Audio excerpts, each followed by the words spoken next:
The Scale Objects command allows you to change the actual size of geometry within a file, be it objects that you've drawn or imported.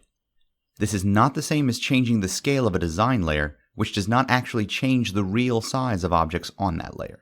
Scale Objects, found under the Modify menu, is capable of a number of different scaling types. The first and simplest of the scaling modes is Symmetric, which scales objects evenly in X and Y for 2D objects, or X, Y, and Z for 3D objects.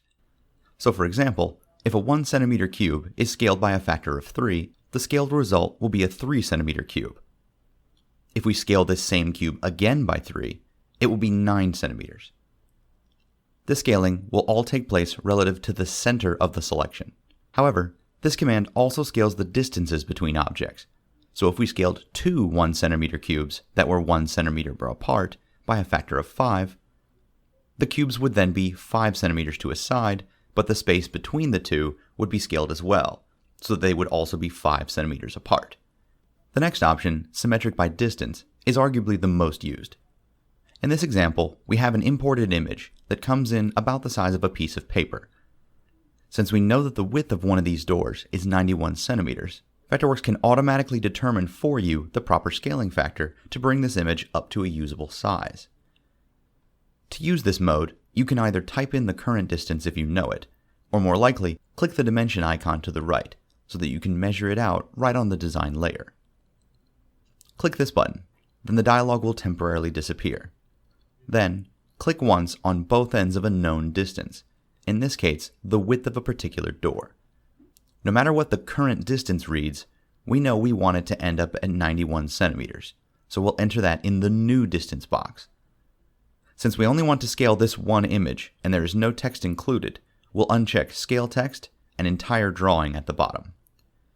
The image will be resized, and if we check it with the Tape Measure tool, we can see it now measures as expected. If it had been slightly off, we could repeat the same set of actions to further refine the scaling. Asymmetric works the same as Symmetric, letting you manually enter a scale factor, except it allows you to separate X and Y. This mode only works on 2D geometry. 3D objects and hybrid or 3D symbols will not obey this mode. Scale text is simple. If you have text objects selected, this allows you to include or disclude them from the scaling action. Generally, readable text would be stored in the annotations on a sheet layer, so this would not likely be done commonly unless you were importing a DWG or other file format that included text objects. This has no effect on the text within an image or PDF. The most important thing to remember about the Scale Objects command is that it is expecting selected objects before you run it.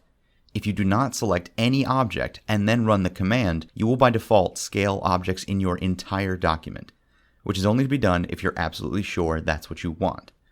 If you have objects selected before running the command, you will then be able to change the option for entire drawing at will. Normally, this should be left unchecked.